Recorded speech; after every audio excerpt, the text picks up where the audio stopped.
말씀 마태복음 16장 13절입니다.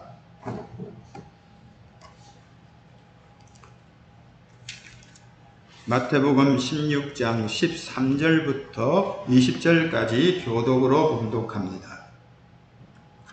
예수께서 빌립보 가이사랴 지방에 이르러 제자들에게 물어 이르시되 사람들이 인자를 누구라 하느냐?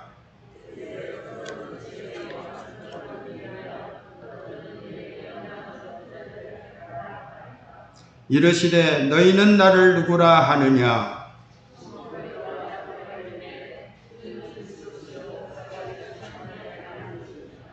예수께서 대답하여 이르시되 바요나 시모나 네가 복이 있도다. 이를 내게 알게 하니는 혈육이 아니요 하늘에 계신 내 아버지시니라.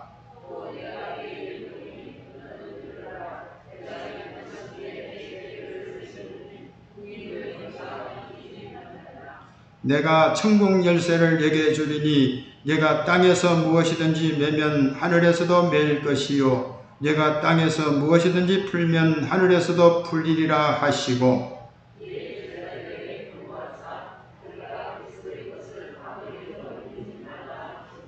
아멘. 주님의 교회라 하는 주제를 가지고 말씀 나누도록 하겠습니다. 지난주일에 바리새인들과 서기관들이 예수님께 찾아와서 표적을 보여달라고 요청을 했을 때에 예수님께서 그들에게 보여줄 표적은 요나의 표적밖에 없다, 그렇게 말씀하지 않았습니까? 요나의 표적은 바로 죽고 다시 살아나는 죽음과 십자가의 죽음과 부활을 의미하는 것인데요. 16장부터는 그 요나의 표적이라고 할 수 있는 예수님의 그 고난의 여정을 보여주고 있습니다. 예수님은 자기의 때가 가까움을 아시고 제자들과 함께 로마 황제 가이사를 위하여 세운 도시인 빌립보 가이사랴 지방을 가시게 됩니다. 여기 지도가 보이죠? 여기가 가이사랴 빌립보가 되겠습니다. 우리가 빌립보 하면은 사도행전에 나오는 빌립보 교회를 떠올리게 되는데, 그 빌립보는 마게도냐 지방에 있는 이방인의 땅에 있는 빌립보고요. 여기는 유대 땅 바로 위쪽에 있는 이스라엘 땅 접경에 있는 가이사랴 빌립보가 되겠습니다. 여기에 있는 가이사랴하고 구분하기 위해서 가이사랴 빌립보, 빌립보 가이사랴 이렇게 칭한다고 할 수가 있겠습니다. 로마 황제 가이사를 위해서 바쳐진 도시다, 이렇게 말씀드릴 수가 있겠는데요. 거기 예수님께서 제자들과 함께 가셔서 제자들에게 공적으로 신앙 고백을 받으십니다. 그리고 그 신앙 고백 위에 내 교회를 세우겠다, 이렇게 말씀을 하십니다. 18절 말씀해 보면은 또 내가 내게 이르노니 너는 베드로라. 내가 이 반석 위에 내 교회를 세우리니, 이렇게 말씀을 하고 있는데, 여기서 교회라고 하는 단어가 처음 등장하게 됩니다. 헬라어로는 여러분들이 자주 들었던 단어가 되겠죠. 에클레시아인데요. 그 에클레시아라는 말은 불러낸 자들의 모임을 가리키는 겁니다. 예수님께서 불러낸 주님의 제자들을 가리켜서 교회라고 했다는 말씀이 되겠죠. 다시 말씀해서 교회는 건물이 아니고 예수님의 부름을 받아서 바른 신앙 고백을 하는 성도들의 모임을 교회라고 칭한다고 할 수가 있겠습니다. 마태복음 18장 20절에 보면은 두세 사람이 내 이름으로 모인 곳에는 나도 그들 중에 있느니라 라고 말씀하고 있는데, 바로 예수님을 믿는, 예수님에 대한 바른 신앙을 고백하는 두세 사람이 모인 곳, 바로 그것이 교회라고 할 수가 있겠습니다. 바울 사도님께서 고린도 교우들에게 편지하면서 이렇게 말씀합니다. 고린도에 있는 하나님의 교회, 곧 그리스도 예수 안에서 거룩하여지고 성도라 부르심을 받은 자들과 또 각처에서 우리 주 곧 그들과 우리의 주 되신 예수 그리스도의 이름을 부르는 모든 자들에게, 고린도 지역에 있는 하나님의 교회는 고린도에 살고 있는 그리스도인들을 가리키는 것이고, 또 그 외에도 각처에 예수의 이름을 부르는 그런 그리스도인들, 바로 그들이 교회라는 것을 일러주고 있는데요. 오늘 이 시간 이 말씀을 접하면서 나는 예수님의 부름을 받아서 예수님께 대한 올바른 신앙 고백을 하고 있는지, 그리고 또한 올바른 신앙 고백을 하고 있는 성도들과 함께 건강한 교회를 세워나가고 있는지 자신들을 또 우리 모두를 살펴보는 그런 시간을 가져야 할 것입니다. 이제 본문 말씀을 함께 나누도록 하겠습니다. 먼저 예수님께서 자기 자신을 어떻게 불렀는지 생각해 보도록 하십시다. 예수님께서 자기 자신을 부를 때는 언제나 인자라고 하는 그런 단어를 사용했는데요. 인자라고 하는 단어는 한자말을 봐야지 뜻을 알게 되지요. 사람의 아들이라 하는 그런 말씀이 되겠습니다. 예수님께서 자기 자신을 인자라고 말씀하고 있죠. 사람들이 인자를 누구라 하느냐? 예수님께서 자기 자신을 가리켜서 인자라고 그렇게 말씀을 했는데요. 인자라고 하는 그 자기 스스로의 호칭을 인자라고 한 때가 제일 먼저 언제 했느냐 하면은 나다나엘을 만났을 때 했던 겁니다. 요한복음 1장 49절에 보면은 나다나엘, 이 나다나엘은 이제 빌립의 전도를 받고 예수님께 온 사람이죠. 그가 처음에는 예수님을 부정했어요. 나사렛에서 무슨 선한 것이 날 수 있겠는가 이렇게 부정을 했는데 빌립이 자꾸 권하니까 예수님께 온 겁니다. 그리고 예수님과 대화를 나누다가 예수님이 하나님의 보내신 그리스도임을 깨닫게 되죠. 그래서 이렇게 얘기합니다. 랍비요, 당신은 하나님의 아들이시요, 당신은 이스라엘의 임금이로소이다. 이 나다나엘이 그렇게 고백을 했습니다. 그에 대해서 예수님께서 말씀합니다. 예수께서 대답하여 이르시되 내가 너를 무화과 나무 아래에서 보았다 함으로 믿느냐? 이보다 더 큰 일을 보리라. 또 이르시되 진실로 진실로 너희에게 이르노니 하늘이 열리고 하나님의 사자들이 인자 위에 오르락내리락 하는 것을 보리라. 여기서 인자라고 하는 그 호칭을 제일 먼저 사용했는데요. 여기 하늘이 열리고 하나님의 사자들이 인자 위에 오르락내리락 하는 것을 보리라는 이 말씀을 읽으면서 성경을 접하신 분들은 다 이해를 할 겁니다. 깨달을 게 있을 겁니다. 이 장면은 무엇을 연상케 합니까? 야곱이 베델에서 하나님을 만나는 그 장면을 연상케 되죠. 야곱이 돌베개를 베고 노숙을 하던 가운데 환상을 보게 되는데 하늘과 땅을 이은 사닥다리가 보이죠. 그리고 사닥다리 위로 천사들이 오르락내리락 하죠. 그리고 위에서 하나님이 말씀하지 않습니까? 그러면 그 사닥다리 대신에 여기 이 본문에는 누가 들어갑니까? 인자죠. 예수님. 그러니까 예수님께서 바로 천국에 오르는 사닥다리라는 거예요. 천국에 오르는 사닥다리가 예수님이라는 것을 말씀을 하고 있는 것입니다. 인자라고 하는 그 단어의 뜻은 사람의 아들, 사람의 아들이라 하는 그런 뜻이 되겠죠. 그러니까 우리 모두가 사람의 아들이죠. 우리도 인자라고 그렇게 말할 수가 있지 않겠습니까? 하나님께서는 선지자 에스겔을 부를 때도 이 인자라고 하는 호칭을 사용하셨어요. 에스겔 2장 1절에 보면은 인자야 네 발로 일어서라 내가 네게 말하리라. 하나님께서 에스겔 선지자를 가리켜서 인자야 이렇게 호칭했던 것을 보게 되는데요. 그러면 예수님께서 사용하신 그 인자라고 하는 뜻이 에스겔에게 불려진 그 인자라는 그런 의미냐? 결코 그렇지는 않습니다. 예수님께서 이 호칭을 자신에게 적용시킨 것은요, 그 호칭 속에 메시아에 대한 암시가 들어있기 때문이라고 할 수가 있겠습니다. 메시아를 인자로 표현한 성경 구절이 있죠. 시편 80편 17절에 보면은 주의 오른쪽에 있는 자, 곧 주를 위하여 힘있게 하신 인자에게 주의 손을 얹으소서. 주의 오른쪽에 있는 인자가 있다고 그렇게 말씀을 하고 있습니다.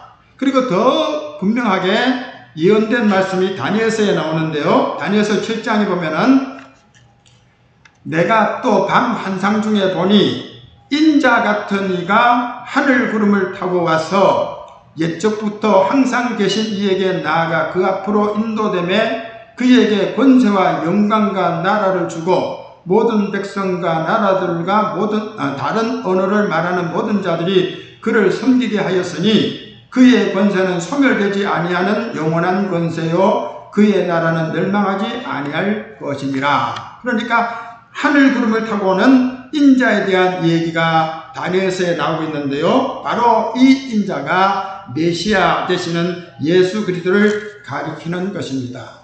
실제로 우리 예수님께서 나중에 잡혀가지고 종교 지도자들에게 신문을 받지 않습니까? 대제사장 가야바가 예수님을 앞에 세워놓고 내가 그리스도인지 말하라 이렇게 그에게 위협을 가할 때에 예수님께서 이렇게 말씀을 하십니다.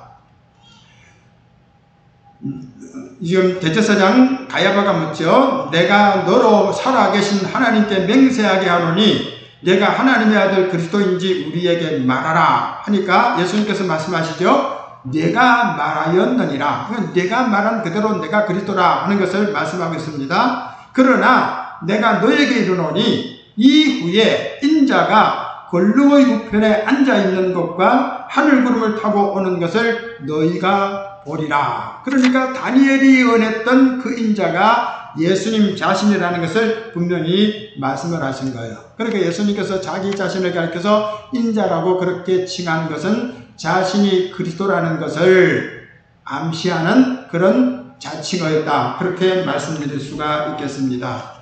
이제 사람들이 인자가 누구냐고 물을 때에 거기에 대해서 베드로가 예수님께 대한 신앙 고백을 하는 내용이 오늘 본문에 계속 이어지지 않습니까? 예수님께서 묻지요. 사람들이 인자를 누구라 하느냐? 그렇습니다. 예수님에 대한 사람들의 평가는 극과 극이었다. 이렇게 말씀드릴 수가 있겠습니다. 사람들이 예수님을 어떻게 평가했습니까? 마태복음 11장 19절에 보면은 먹기를 탐하고 포도주를 즐기는 사람이요 세리와 죄인의 친구다. 예수님을 이렇게 악평을 했어요. 먹기를 탐하는 사람이다. 포도주를 즐기는 사람이다. 세리와 죄인들의 친구다. 이렇게 예수님을 악평했습니다. 심지어는 어떻게 악평을 합니까? 그가 귀신 들려 미쳤다. 귀신 들려 미친 자다. 이렇게 또한 비난을 했던 것을 보게 됩니다. 그러나 이렇게 극단적으로 예수님을 나쁘게 평가한 이들만 있는 것이 아니라 좋게 평가한 자들도 있었지요. 어떤 이들은 세례 요한, 어떤 이는 엘리야, 어떤 이는 예레미야, 어떤 이들은 선지자 중에 한 분, 이렇게 예수님을 좋게 평한 사람들도 있었던 겁니다. 그 제자들이 예수님께서 사람들이 인자인 나를 어떻게 보느냐고 물을 때에 부정적인 그런 말을 꺼내기가 힘드니까 그런 것들은 말하지 않고 비교적 좋은 평만 가려서 사람들이 예수님을 이렇게 생각하고 있습니다 하고 답변을 한 것입니다. 현대인들도 마찬가지죠. 예수님을 부정적으로 보는 사람들이 있고요. 또 긍정적으로 보는 분이 있습니다. 근데 긍정적으로 보는 분이 있다 할지라도 그들은 예수님을 어느 정도 긍정적으로 평가합니까? 성인 중에 한 사람, 그 정도로 평가할 뿐이다. 그렇게 말씀드릴 수가 있겠습니다. 곧 이어서 예수님께서는 제자들에게 묻습니다. 15절에 너희는 나를 누구라 하느냐? 라고 묻습니다. 이 질문은 지금 우리를 향해서도 주께서 던지는 질문이다. 말씀드릴 수가 있겠습니다. 너는 예수를 누구라고 하느냐? 여러분들 예수님을 누구라고 그렇게 믿고 그렇게 고백을 하는가? 한번 생각해 보시기를 바랍니다. 그때 시몬 베드로가 대답을 하지요. 주는 그리스도시요 살아계신 하나님의 아들입니다. 주님은 그리스도시며 살아계신 하나님의 아들입니다. 이렇게 고백을 한 것입니다. 그리스도라고 하는 그 단어의 뜻은 기름 부음을 받은 자라는 뜻이라고 여러 차례 여러분들에게 말씀드린 바가 있습니다. 히브리어나 아람어로는 메시아라고도 그렇게 불리어지게 되는데요. 구약시대에 왕을 세울 때도 기름을 부었고 선지자를 세울 때도 기름을 부었고 또한 제사장을 세울 때도 기름을 부었습니다. 그래서 이제 앞으로 오실 구세주, 세상을 구원할 그분은 왕도 되시고 선지자도 되시고 제사장도 되실 것이다. 이 세 역할을 다 수행할 분이 오실 것이다. 바로 그분이 우리가 기다리던 구세주, 곧 그리스도, 메시아다. 이렇게 그들이 생각을 한 겁니다. 그래서 유대인들은 어려움이 있을 때마다 그리스도께서 오셔서 우리를 이 난국에서 속히 구원해 주십시오 하고 그리스도를 갈망했던 겁니다. 예수님께서 탄생했을 때에 동방의 박사들이 유대인의 왕으로 나신 이가 어디서 오셨는지 궁금해서 예루살렘을 찾아오지 않습니까? 그때 헤롯 왕이 제사장들과 서기관들을 불러놓고 묻는 말이 나오죠. 그리스도가 어디서 나겠느냐라고 묻습니다. 분명히 동방의 박사들은 유대인의 왕이 어디 계시냐고 그렇게 물었는데 헤롯 왕은 이미 유대인들의 그 정서를 알고 있기 때문에 그리스도가 어디서 나겠는가 물었던 겁니다. 그러니까 그리스도는 왕으로서의 역할을 수행할 것을 알고서 헤롯 왕이 부담감을 느끼면서 그의 존재, 그가 어디서 탄생했는지 알아보게 했던 것 아니겠습니까? 또 누가복음 3장 15절에 보면은 백성들이 바라고 기다림으로 모든 사람들이 요한을 혹 그리스도신가 신중에 생각하니, 세례 요한이 광야에서 외치니까 그분이 우리가 기다리던 그리스도가 아닐까 하고 모여들었다는 그런 말씀이 되겠습니다. 심지어는 유대인이 아닌 사마리아 사람들도 그리스도를 기다리고 있었다는 거예요.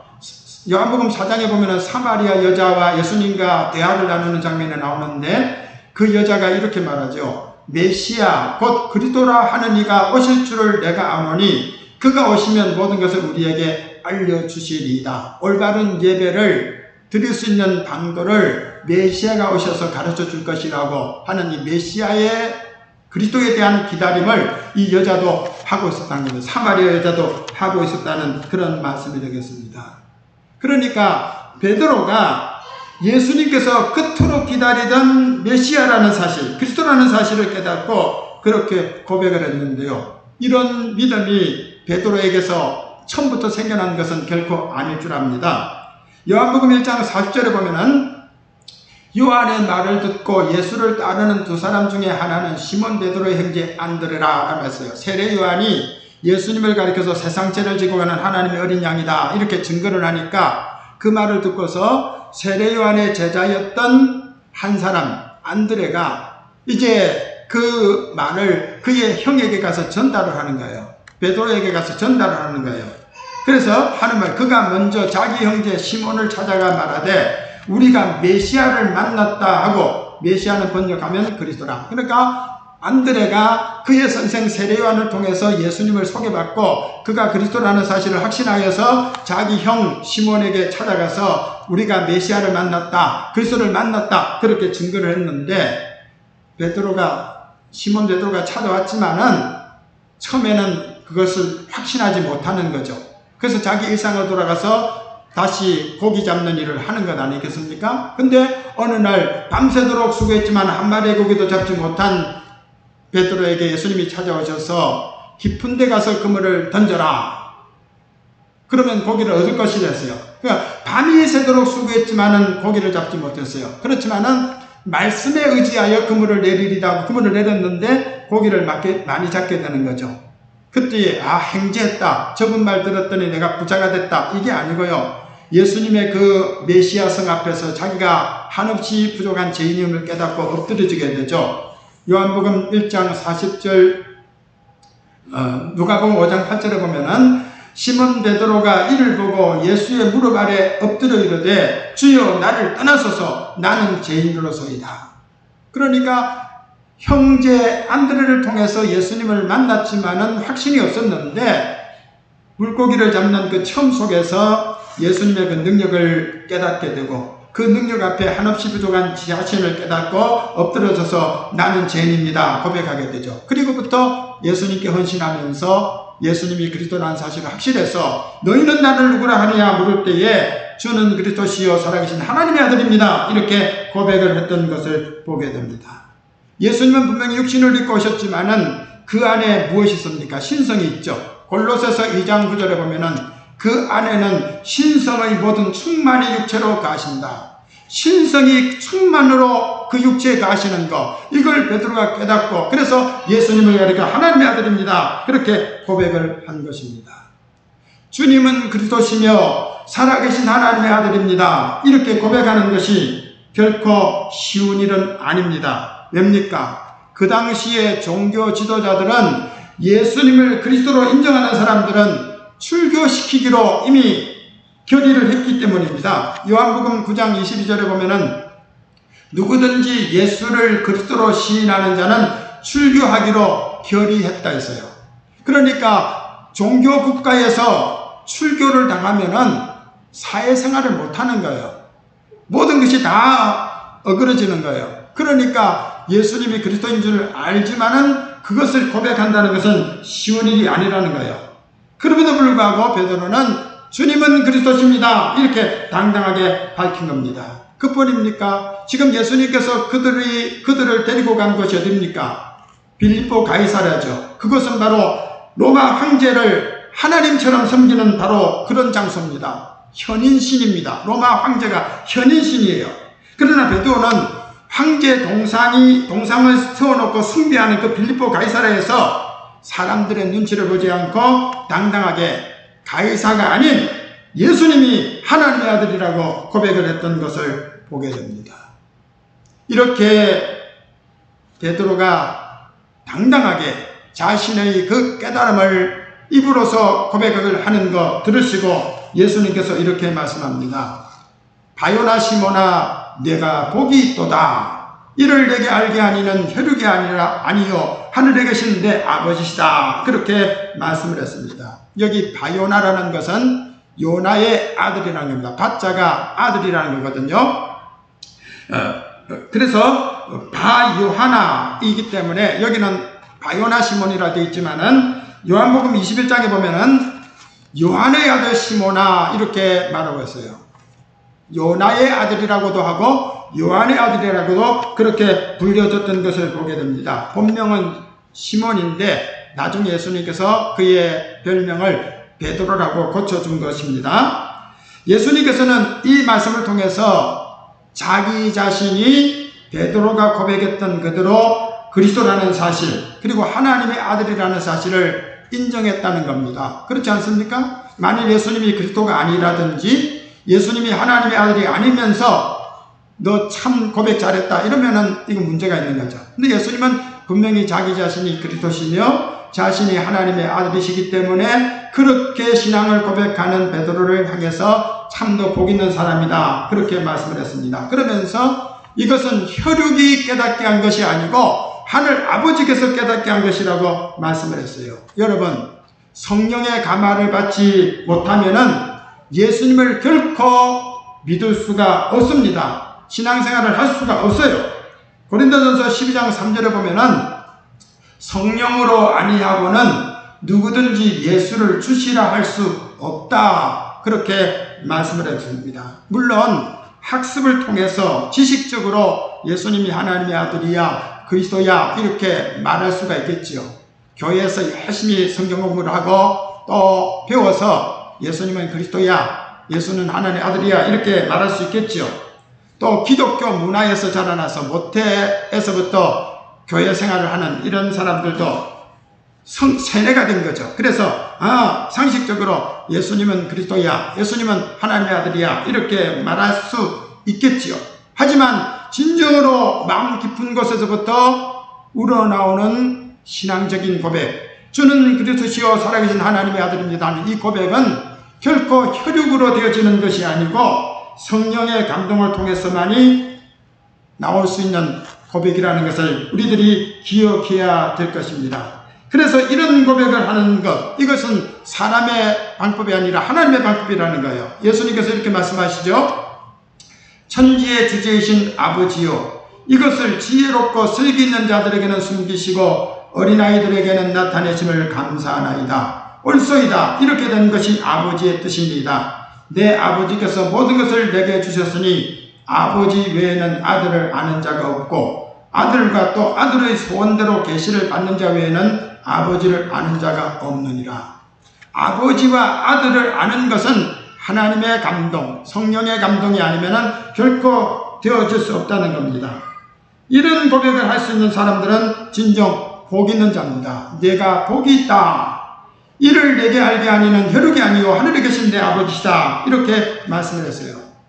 예수님을 나의 구주로 모시는 것, 이것이 얼마나 큰 복인가를 우리들이 깨달아야 할 것입니다. 어떤 복입니까?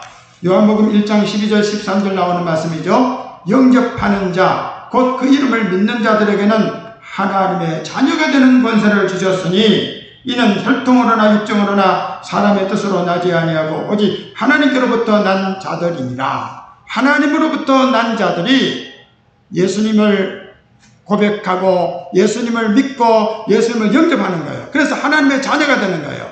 여러분들이 정말로 이런 복을 누리고 있다면 얼마나 축복된 자인가를 깨달을 수 있는 것 아니겠습니까? 이건 내가 하고자 하는 것이 아닙니다. 내가 하고 싶어서 되는 것이 아니에요. 찬송가에 나오지 않습니까? 왜 내게 성령 주셔서 내 마음을 감동해 주 예수 믿게 하는지 난 알 수 없도다. 이 고백 찬송이 여러분들의 찬송이 되어야 됩니다. 성령께서 왜 나의 마음을 감동해서 주 예수를 믿게 하는지 난 알 수 없도다. 이것이 바로 성령 역사라는 것을 기억해야 할 것입니다. 이렇게 신앙 고백을 한 베드로를 향해서 예수님께서 말씀하시죠. 주님의 교회를 거기에다가 세우겠다고 말씀을 하십니다. 내가 내게 이르노니 너는 베드로라. 내가 이 반석 위에 내 교회를 세우리니 음부의 권세가 이기지 못하리라 말씀을 했습니다. 여기 베드로에게 반석이라고 불러주시면서 그 위에다가 교회를 세우겠다 이렇게 말하는데요. 로마 카톨릭 교회에서는 베드로 개인 위에다가 교회를 세우는 것으로 그렇게 해석을 합니다. 그래서 교황, 제1대 교황이 베드로고 교황은 절대적인 권위를 가지고 있다. 그렇게 교황 제도를 만들었음을 보게 됩니다. 하지만 결코 그렇지 않습니다. 베드로 개인에게 주님께서 교회를 세우는 것은 결코 아니라는 겁니다. 연이어 이어지는 말씀, 다음 주일에 우리들이 다루게 될 말씀인데요. 23절에 보면은 베드로에게 이르시되 사탄아 내 뒤로 물러가라. 너는 나를 넘어지게 하는 자로다. 네가 하나님의 일을 생각하지 아니하고 도리어 사람의 일을 생각하는도다. 말씀을 하셨어요. 조금 전에 베드로를 칭찬하시면서 복 있다고 하셨는데 예수님이 그에게 십자가 지실 것을 알리시니 베드로가 당황을 하는 거죠. 우리가 예수님을 위해서 헌신했는데 예수님이 왕국에 세워야지 왜 죽습니까? 예수님 죽으면 우리는 어떻게 됩니까? 자기 생각하는 거죠. 그래서 그런 일이 일어나지 말 것을 주님께 원하니 주님께서 사탄이라고 그렇게 책망하신 거예요. 이처럼 흔들리는 사람 위에다가 교회를 세운다는 것 있을 수가 있겠습니까? 결코 베드로 개인 위에다가 교회를 세운 것이 아니라는 겁니다. 성령 충만한 가운데 베드로가 고백했던 그 말씀, 주는 그리스도시요 살아계신 하나님의 아들입니다 하는 이 고백 위에다가 주님의 교회를 세운다 하는 그런 말씀이 되겠습니다. 에베소서 2장에 이런 말씀이 있습니다. 너희는 사도들과 선지자들의 터 위에 세우심을 입은 자라. 그러니까 교회의 기초는 말씀이라는 거죠. 사도들의 말씀, 신약 성경, 선지자들의 말씀, 구약 성경이죠. 신구약 성경을 토대로 해서 교회가 세워지는데 거기에서 우리들이 교회의 역할, 그 건물처럼 우리 하나하나가 다 교회가 되는 거죠. 그리고 그리스도께서 친히 모퉁이 머리들이 되신다는 겁니다. 그의 안에서 건물마다 서로 연결하여 주 안에서 성전이 되어가고 너희도 성령 안에서 하나님이 거하실 처소가 되게 하여 그리스도 예수 안에서 함께 지어져 가느니라. 건물이 아니고요. 우리 성도들이 함께 지어져 가는 거예요. 그래서 주님의 교회를 이루어 나간다는 것을 알아야 할 것입니다. 그리고 유다 선생님은 이렇게 말씀하죠. 사랑하는 자들아 너희는 너희의 지극히 거룩한 믿음 위에 자신을 세우고, 이전 성경에는 건축하며라고 번역이 되어 있습니다. 그러니까 지극히 거룩한 믿음 위에 자신을 세우는 거예요. 지극히 거룩한 믿음이 뭡니까? 주는 그리스도시요 살아계신 하나님의 아들입니다 하는 이런 고백이 되겠습니다. 이런 고백 위에 세워진 교회는 음부의 권세가 이기지 못한다 이렇게 말씀을 하고 있습니다. 음부의 권세가 이기지 못한다고 했는데요. 이 음부라고 하는 단어는 히브리어로는 수월이고 헬라어로는 하데스가 되는데 죽은 자들이 가는 곳, 다시 말해서 무덤을 가리키는 곳이라고 할 수가 있겠습니다. 무덤을 음부라고 그렇게 번역을 한 거죠. 그리고 권세라고 번역되어 있는 이것은 문자적으로 해석하면 대문이 되겠습니다. 대문. 그러니까 무덤의 입구이죠. 무덤의 입구. 죽음을 가지고서 위협하는 사탄의 세력을 가리킨다고 보면 되겠습니다. 히브리서 2장 14절 15절에 보면은 죽음의 세력을 잡은 자 곧 마귀를 멸하시며 또 죽기를 무서워함으로 한평생 매여 종로로 타는 모든 자들을 놓아주려 하심이라. 여기 음부의 권세가 뭡니까? 죽음의 세력을 잡은 자 마귀. 그가 죽음을 가지고서 위협을 하는 거죠. 너 죽인다. 그러면 모든 사람들이 다 벌벌 뜨면서 손드는 것 아니겠습니까? 이렇게 사탄과 사망의 권세가 쉴 새 없이 주님의 백성들을 공격해 오지만은 교회는 늘 이기게 됩니다. 주님이 도우시기 때문이죠. 마태복음 10장 28절에 보면은 몸은 죽여도 영혼은 능히 죽이지 못하는 자들을 두려워하지 말고 오직 몸과 영혼을 능히 지옥에 멸하실 수 있는 애를 두려워해라 했어요. 여러분들이 뭘 두려워하며 삽니까? 죽인다는 이런 사탄의 권세를 두려워하지 말고 우리의 몸과 영혼을 지옥에 멸하시는 권세 있는 하나님을 두려워야 될 것입니다. 바로 이런 신앙들을 가져야 우리들이 됩니다. 사망의 권세가 아무리 위협을 한다 할지라도 주님의 교회 성도들은 믿음으로 승리해 나갈 것입니다. 물론 외형 교회는 공권력에 의해서 무너질 때가 있어요. 공권력이 강제로 교회를 해산시키기도 해요. 요즘 코로나 시대 때 이것을 빌미 삼아서 정부가 교회를 주관하려고 하고 있어요. 얼마나 지금 사탄의 세력이 강하게 역사하는지 여러분들이 기억해야 될 것입니다. 이럴 때 교회가 위협을 당하게 되는 거죠. 또 인본주의 사상이 교회에 들어오면은 교회가 쇠락하게 됩니다. 그러나 참된 교회는 결코 쇠락하거나 소멸되지 않는다는 사실을 잊어서는 안 될 것입니다. 베드로의 본래 이름은 시몬이 되겠습니다. 그런데 예수님께서 베드로라고 하는 별명을 붙이시죠. 마가복음 3장 10절에 보면은 시몬에게는 베드로란 이름을 더하셨다. 별명을 붙여주시는 거예요. 근데 그 베드로라고 하는 그 뜻이 뭐냐? 반석이 되겠습니다. 요한복음 1장 42절에 보면은 내가 요한의 아들 시몬이니 장차 게바라 하리라 하시니라. 게바는 번역하면 베드로라. 아람어로는 게바고 헬라어로는 베드로인데 우리 한국말로 번역을 하면은 반석이 됩니다. 그러니까 사탄이 시몬을 흔들어 놓지만은 그러나 주님께서 그를 위해서 기도해 주심으로써 그는 교회의 리더로서의 사명을 잘 감당해 나가는 것을 보게 됩니다. 사탄은 교회를 흔들어요. 음부의 권세가 역사하는 거예요. 그러나 주님께서 베드로를 붙들어 주시는 거예요. 누가복음 22장에 나와 있죠. 31절에 보면은 시몬아 시몬아 보라 사탄이 너희를 밀가부르듯 하려고 요구하였으나 그러나 내가 너를 위하여 내 믿음이 떨어지지 않기를 기도하였노니 너는 돌이킨 후에 네 형제를 복귀하라. 베드로는 흔들렸어요. 그래서 예수님을 모른다고 부인까지 했어요. 그러나 주님께서 그를 회복시켜 주셨어요. 그래서 그는 나중에 교회 리더로서 사명을 감당하면서 성도들을 굳게 하는 그 사역을 잘 감당해 나가는 것을 보게 됩니다. 우리들도 베드로처럼 참 연약해요. 자주 흔들려요. 자주 실수해요. 그렇지만 주님께서 우리를 붙들어 주신 거예요. 그래서 장차 개바가 될 것이다. 장차 분명히 완성될 것을 주님께서 말씀하고 있는 겁니다. 이 교회는 우리 예수님께서 피로 값주고 사신 교회가 되겠습니다. 하나님이 자기 피로 사신 교회라고 분명히 사도행전 20장 28절에 말씀하고 있는데 여기 하나님은 성자 예수 그리스도 하나님을 가리키는 거 아니겠습니까? 자기 피로 사셨다. 교회를 피를 값주고 사셨다는 그런 말씀이 되겠습니다. 우리도 예수님께서 피로 값주고 사신 교회가 되겠습니다. 그러니 주님께서 얼마나 우리를 귀하게 보시겠습니까? 초대교회 박해시대 때 성도들은 그 어려움 속에서도 예수님께 대한 신앙 고백을 가지고서 그것을 말로는 표현하지 못하고 그림으로 그렇게 표현하지 않습니까? 익투스라고 하는 그런 물고기라고 하는 단어를 자신들의 신앙의 고백의 방편으로 삼았던 겁니다. 지난번에도 한번 말씀드린 바가 있는데요.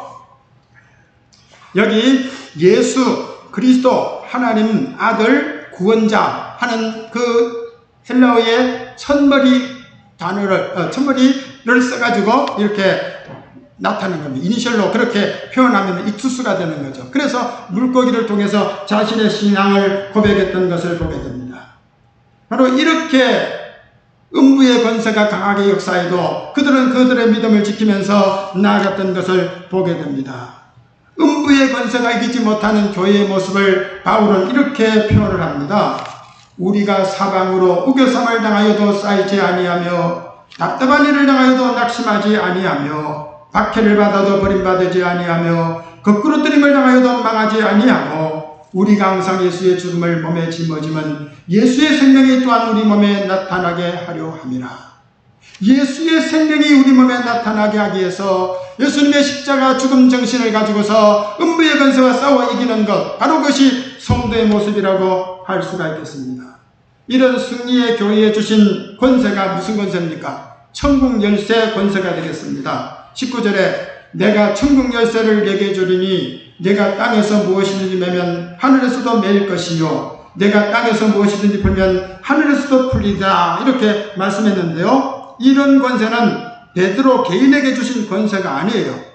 교황 절대권, 교황은 무하다, 이렇게 주장하는 로마 가톨릭 교회의 주장은 결코 우리들이 받아들일 수 없습니다. 베드로도 역시 편견을 가진 사람입니다. 실수를 많이 한 사람입니다. 이방인 고넬료의 집에 예수님께서 보내려겠지만은 그가 가려고 하지 않지 않습니까? 이방인을 부정하게 보지 않습니까? 그래서 계시를 통해서 부정한 짐승을 잡아 먹으라니까 내가 부정한 것을 먹을 수 없습니다 할 때에 하나님께서 뭐라 말씀했습니까? 하나님께서 깨끗하게 하신 것을 내가 속되다 하지 말아라. 그래서 결국 깨닫고 베드로가 가서 이방인 고넬료에게 전도하여 예수를 전하지 않습니까? 그래서 그 가정에 성령의 충만함을 받는 것을 보면서 세례를 베풀지 않습니까? 그러면서 이렇게 말합니다. 하나님이 우리가 주 예수 그리스도를 믿을 때에 주신 것과 같은 선물을 그들에게도 주셨으니 내가 누구에게 하나님을 능히 맡겼느냐. 인간 베드로는 깨닫는 것도 부족하고 행동하는 것도 서툴어요. 그러나 주님께서 베드로를 사용하셔서 큰일을 감당하게 하셨던 것을 보게 됩니다. 천국 열쇠는 부족한 사람 베드로에게 주신 것이 아니고 교회에 주신 겁니다. 모든 사도에게 주신 권세입니다. 요한복음 20장 23절을 보면은 너희가 누구의 죄든지 사하면 사하여질 것이요 누구의 죄든지 그대로 두면 그대로 있으리라고 그렇게 말씀하죠. 또 모든 성도에게 주신 권세가 되겠습니다. 너희가 무엇이든지 너희가 땅에서 매면 하늘에서도 매일 것이요 무엇이든지 땅에서 풀면 하늘에서도 풀리리라. 진실로 다시 너희에게 이르노니 너희 중에 두 사람이 땅에서 합심하여 무엇이든지 구하면 하늘에 계신 내 아버지께서 그들을 위하여 이루게 하시리라. 주님에 대한 바른 신앙을 고백하는 두 사람이 모여서 하는 일에도 이 권세가 주어진다고 말씀을 하고 있습니다. 권세를 가지고 그것을 남용하고 잘못 사용하는 사람들이 있습니다. 예수님 당시에 서기관들과 바리새인들 그리고 율법 교사들이 그 중에 하나라고 할 수가 있겠습니다. 마태복음 23장 13절에 보면은 너희는 천국문을 사람들 앞에서 닫고 너희도 들어가지 않고 들어가려 하는 자도 들어가지 못하게 하는도다. 천국문을 딱 가로막고 있다는 거예요. 또 누가복음 11장 52절에 보면은 너희가 지식의 열쇠를 가져가서 너희도 들어가지 않고 또 들어가고자 하는 자도 막았다 그랬어요. 오늘 우리가 주님의 교회 회원으로서 주님이 주신 권세를 가지고서 잘 활용해서 많은 사람들을 구원의 길로 인도해야 되는데 오히려 떡 버티고 막아서 다른 사람들도 못 들어가고 나도 망하는 이런 참 어리석은 일들을 행하는 경우들이 얼마나 많습니까? 이 교회는 주님의 교회지 사람의 교회가 아닙니다. 장로교회도 아니고 목사교회도 아니고 집사교회도 아니고 권사교회도 아니에요. 근데 왜 모두가 사람이 교회 주인 노릇 하러 갑니까? 중앙교회 성도들, 이 교회는 주님의 교회예요. 주님의 교회를 사람의 교회로 만들지 마세요. 모두가 누가 다 자기 주장만 하려고 있어요.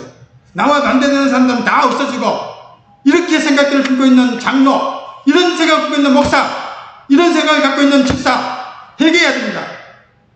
주는 그리스도시요 살아계신 하나님의 아들입니다. 이 신앙 고백 속에서 우리가 하나가 되어서 건물마다 연결되어서 성전을 이루어 나가야 됩니다.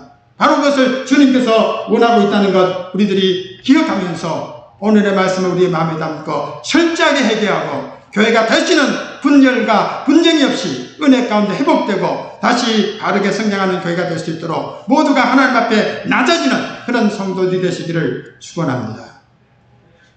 210장 찬송하면서 예비하신 헌금들이